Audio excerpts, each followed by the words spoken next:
Wishing everyone a happy Father's Day. And on that note, we have to talk about Brock Purdy and his dad, Shawn Purdy. This is one of the cooler stories in American sports, father-son connections, because Shawn Purdy pitched for the San Francisco Giants organization.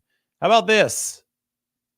Dad on the left, that's Shawn Purdy wearing the San Francisco Giants hat. And of course, you'll recognize Brock Purdy for sure on the right, wearing the San Francisco 49ers hat. Beyond this, Shawn Purdy and 49ers general manager John Lynch had their teams, baseball teams, face off against each other in college. Lynch played baseball for Stanford. Shawn Purdy played at the University of Miami. But there's some really, really cool history here. These are some of the teammates that Brock Purdy's dad, Shawn Purdy, had with the San Francisco Giants. Rich Aurelia, Russ Ortiz, Marvin Bernard, Sean Estes, Bill Miller, Bobby Bonds Jr., Keith Folk, Doug Mirabelli, Armando Rios, Troy Brohan, and William Van Landingham. I'm sure those of you who are San Francisco Giants fans from the 1990s will recognize some of these names. Now, this was 95 to 97. So these were, the Giants won the division in 1997, but I wouldn't call them glory years because they obviously won the World Series a couple decades later, 3 times, 2010, 2012, and 2014. But I think for a lot of people, especially those of you my age, I was born in 1988. It's a really nostalgic era of Giants baseball in the early 2000s, obviously with Barry Bonds hitting all those home runs. The Giants, they're heartbroken, it seemed, year after year after year, kind of like the 49ers right now. You can draw that parallel, right? The 2002 World Series when they're 5 outs away against the Angels. Well, the teammates that Brock Purdy's dad, Shawn, had with the Giants from 95 to 97 in the minor leagues, a lot of those guys, a good handful of them at least, I would say, became staples of those really good teams that almost made it the distance surrounding Barry Bonds in the early 2000s. Russ Ortiz, of course, he was the starting pitcher of that Game 6 in Anaheim in 2002. Rich Aurelia hit ahead of Barry Bonds as the shortstop for the 49ers. Marvin Bernard, Sean Estes, was a 19 or 20 game winner that one season. Bill Miller, third baseman, went on to play for the Red Sox. And of course, Bobby Bonds Jr., Barry's younger brother. So Shawn Purdy was one call away from playing and being teammates with Barry Bonds and Jeff Kent and all of those guys. If you take a look at Shawn Purdy's minor league baseball statistics, they, especially with the Giants, they're impressive. And you could tell he indeed was one call away. Finished with Atlanta and AAA, 3-1, 1.83 ERA. But those seasons with the Giants farm system, which was AA Shreveport and AAA Phoenix, I've highlighted those years right now. He was 26, 27, and 28. So Brock's not quite how old Shawn was when he was with the Giants in AA and AAA. But he won 21 games. He only lost 10 games. He went 21-10, so he was a winner, just like his son at quarterback. An ERA 3.75, 3.10, and on 4.37. Not bad for Shawn Purdy, who was drafted, by the way, by the Angels. So he actually also was teammates in the minor league system for the Angels. You can see that here from 1991 to 1994 with a bunch of teams. He was actually teammates with a bunch of Angels players who would go on to face the Giants in that 2002 World Series. So Shawn Purdy, Brock Purdy's dad, was on both sides of the 2002 World Series as far as knowing guys and being ex-teammates with guys from both organizations, which I think is really cool. And the ultimate cool picture is this one right here. I don't think this one's made enough rounds yet. Shawn Purdy and Brock Purdy. Shawn, the San Francisco Giants pitcher, Brock Purdy, the San Francisco 49ers quarterback. Now, there's another connection. Shawn Purdy and John Lynch in college, 1990, Shawn at the University of Miami, John Lynch, a pitcher at Stanford. There was a tournament at the Metrodome in Minneapolis. The 49ers are going to go to Minneapolis. Obviously, they won't be playing at the Metrodome, but there was a tournament in Minneapolis where John Lynch's team lost to Shawn Purdy's team. Now, John didn't pitch that day, but Shawn did. He started, and Miami beat Stanford 4-3. So cool connection there in 1990. Then Shawn was drafted to the Angels organization, and then he ultimately found his way to the Giants from 1995 to 1997. Now, that Shawn Purdy, John Lynch matchup was in 1990 in Minneapolis. That is a segue to this season for the 49ers. 49ers and the Vikings on September 15th. That is going to be in Minneapolis again at the new stadium there, US Bank Stadium. That's not far from where Purdy went to college. Ames, Iowa to Minneapolis, Minnesota is a little bit over 3 hours driving north. I think it's Interstate 35, but you can correct me if I'm wrong if you're from that area. 35 north, up through Iowa, cross the border into Minnesota, and then you hit Minneapolis. So a lot of people from Brock Purdy's college days from around Ames, they're going to drive up. They already drove up last year. They'll drive up again and see him play against the Vikings in, I believe this is week 2, September 15th, 49ers in Minnesota. Last year, the 49ers lost, and that's the game where Brock Purdy suffered the concussion, probably on that quarterback sneak.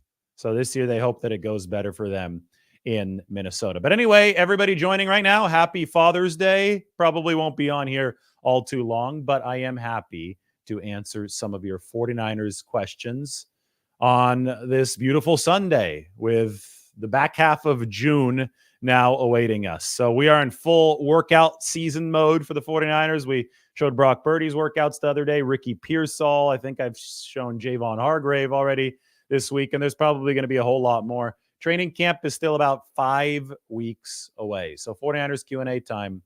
Let's go. Post your questions. Glad that you like the connections that I made. I think that's what it's all about. It's about family. That's why we say Happy Father's Day.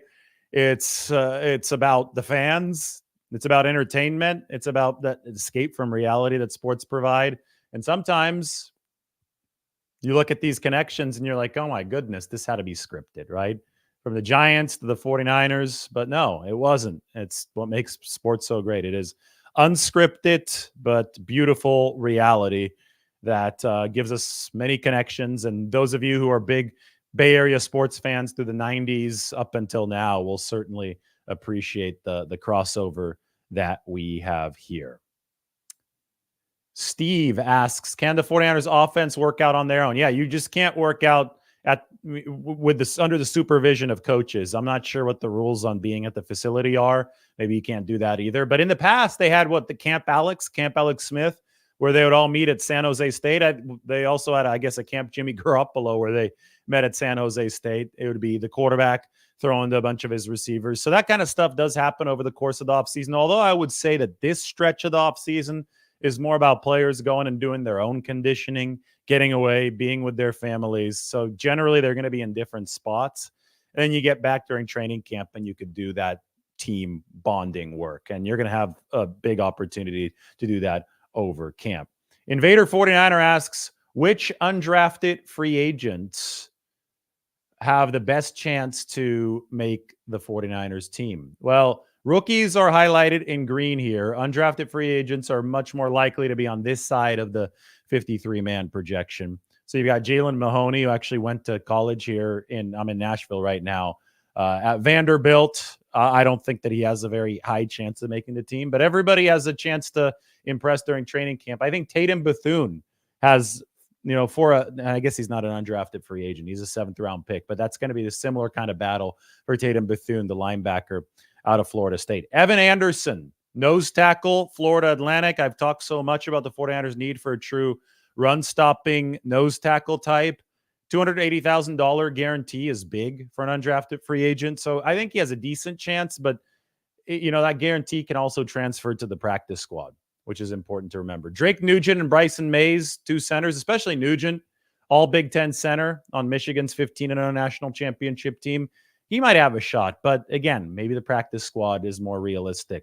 Mason Pline, I would say probably practice squad more realistic. He's a raw prospect convert from basketball. Same thing with Tariq Owens. Terrell Owens' son was a college basketball player before he was a football player. Cody Schrader, good shot, I think, to make the team. As good as there can be for an undrafted free agent, but still a lot of competition that he's going to have to vanquish to get that spot at the running back position. But he just seems to be a natural.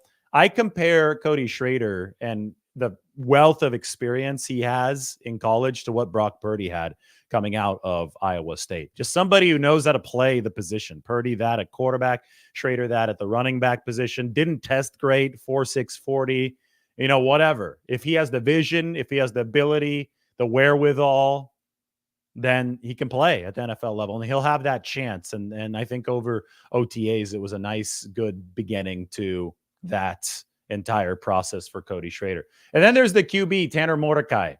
Now, Mordecai, 53-man roster chance is very slim because even Brandon Allen, if he beats out Mordecai, or Josh Dobbs, if he beats out Mordecai, I know the 2 and the 3, that's still in question. But regardless of who the 3 is, that guy's probably going to be on the practice squad because you can now have the emergency third quarterback come from the practice squad. So Mordecai, I think the highest he's going to get up on this depth chart is 3 this year. And that's going to be a practice squad spot regardless for the 49ers. All right. Here's the question. What is the connection between Brock, Caleb Williams, and Anthony Richardson? Why are they training together? That's because they're all trailing with Will Hewlett, who's a quarterback's coach just outside of Jacksonville. Obviously, Hewlett's reputation really good since he's been working with Brock Purdy. They also have a biomechanics expert named Tom Gormelli there who helped increase the strength of Purdy's arm as far as velocity and distance. And that a lot of that work was done right after Purdy exited college at Iowa State. So Will Hewlett, Tom Gormelli, not surprising to see other young quarterbacks want to work with those 2 guys. Is Cam Latu progressing or regressing? Well, I would say neither at this point. He wasn't on the practice field during OTAs. He was still finishing his rehab work. So check back with me during training camp. If the 49ers decide to make Brandon Ayuk play on the 5th-year option, well, they don't have to make anybody play on anything. If Ayuk mutually decides with the 49ers, the Niners have an offer out, according to reports. So if Ayuk decides not to sign the offer, which is roughly worth, $26 million a year? That's what Mike Silver has said. If Ayuk decides not to accept it, then he will play on the 5th-year option. So it's not the 49ers pushing somebody up against the wall and forcing them to play on this 5th-year option. The contract offer is there. It is Ayuk's right to decline it and play on that 5th-year option. But let's just get our language correct. What do you think would happen if Brandon Ayuk played on the 5th-year option? Well, he would have to show up and give his best football because it would be a contract year. So he would not be incentivized to half-ass it for the 49ers, right? It would be a contract year. There should be a fire underneath him in that kind of situation. I don't think that he'd be particularly happy if they didn't reach a deal to give him some longer-term security at this point. But it wouldn't be the first time that something like that had happened in NFL history. And ultimately, the 49ers hold all of the cards. Ultimately, the holdout will very likely end regardless of whether or not a deal is reached because Brandon Ayuk is going to want the paychecks. This is his highest salary ever this season at $14.1 million as it currently stands. If he doesn't show up by week 1, though, then he starts sacrificing pay. It's not like you get that money regardless of what happens. So 49ers ultimately hold the trump card in this case, but that's still a long way away. And I would just caution everybody to realize when they keep on talking about players deciding where they want to play and this and that in the NFL especially, the teams hold the cards. Esley Green is ready for training camp to see where the team is actually competing for spots. I think there's competition all around the roster for sure. It's a deep roster. They added some supposedly ready-made players. Good free agent class for sure for the 49ers. Those guys are more proven, obviously, and we could see where the potential fits are. So we would expect this 49ers team to be extremely deep and extremely competitive at training camp, and that's probably what it's going to be. Let me tell you a story. The 1994 49ers, the year they finally vanquished the Cowboys, so you can obviously see the parallels, at least as far as what the 49ers are trying to emulate with the Chiefs. The 94 49ers had a bunch of fights in training camp. I know it's a different day and age in the NFL now, but we're talking about Brandon Ayuk. Still remember when he was squaring up, getting ready to fist fight Fred Warner a couple years back. Good, and that was Warner trying to draw the most out of Brandon Ayuk, and I think that it worked. We've seen 2 1,000-plus yard seasons from the wide receiver and some monstrous blocking downfield. Anyway, the iron was sharpening iron at practice. 94 49ers would have William Floyd fighting everybody. They'd have Ken Norton Jr. fighting everybody. Gary Plummer was trying to fight that season. I mean, they were going at it. And even if we don't see fist fights at practice this year, I think it's set up to be really, really damn competitive. Not just for roster spots, but the competition is going to have to be there between the big-time veterans, right? Fred Warner on one side, Ayuk on the other, whichever matchup you like to look at. If this team wants to continue to sharpen its sword so that it can finally reach the mountaintop. The 94 49ers were sick of getting beaten by Dallas, and they were able to get over the hump that year, and a lot of what they credit for getting over the hump happened in training camp. I can even read you some of what Gary Plummer told me about George Seifert. I mean, Seifert welcomed a lot of this stuff happening. Let's go to it right now. 49ers Cowboys center stage is the article. And this is some really, really relevant 49ers history. I could give you guys a quick peek there. There's Deion Sanders and Jerry Rice. This is some really, really good history when it comes to the 49ers and getting over the hump. It's a 6,000-word article, so I've got to get very far down this thing. I'm searching fight. Here we are. You guys ready for this? Classic 49er stuff. So the 49ers, at one point, they said that we were at a point where we had forgotten how to be physical. When you have guys who come in from other teams that hit a lot and they come to the 49ers, and at that time, we weren't doing much hitting, you have to kind of tell them to gear down, and they didn't really know how to do it. It was because the 49ers were so far along in their dynasty that they were playing so many long seasons, they actually wanted to preserve themselves at practice. But maybe the younger, hungrier Cowboys had gotten an edge. So the 49ers tried to reverse that edge in 1994 training camp, where contact would often extend post-whistle. Helmets even came off when Plummer threw fists with William Floyd. The offensive guys really rallied behind him because they had a guy that was willing to fight. Plummer said of the rookie fullback, nicknamed Bar None. Remember William Bar None Floyd? On another sweltering day of camp, Plummer and Norton leveled the 49ers running back on consecutive plays in 7-on-7 drills. Normally a football no-no. Disgusted, the back hurled the football at Norton, igniting a full-on brawl. Seifert halted practice. Here it is. You offensive players asked me to go out and get some tough guys because we've been pushed around by the Cowboys in the past 2 years of the NFC Championship game, Seifert said.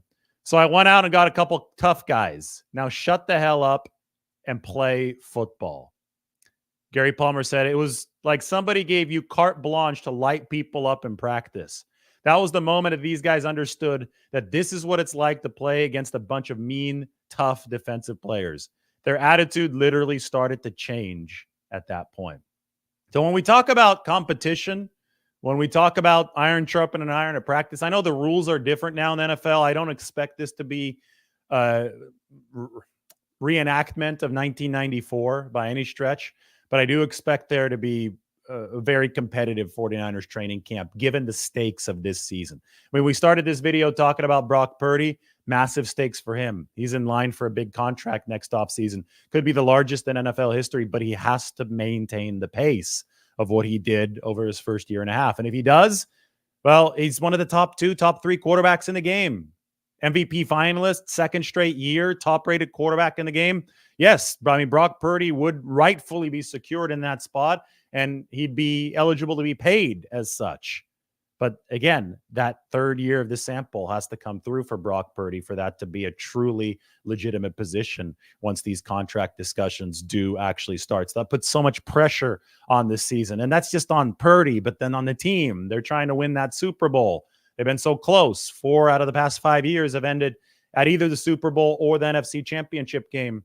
So the beginning of this journey for the 49ers is going to happen in training camp, where they will try to have that iron sharpening iron. All right. So this was a hell of a lot of fun. We went down memory lane. I'm sure that not all of you had seen this classic picture yet, but it is Father's Day.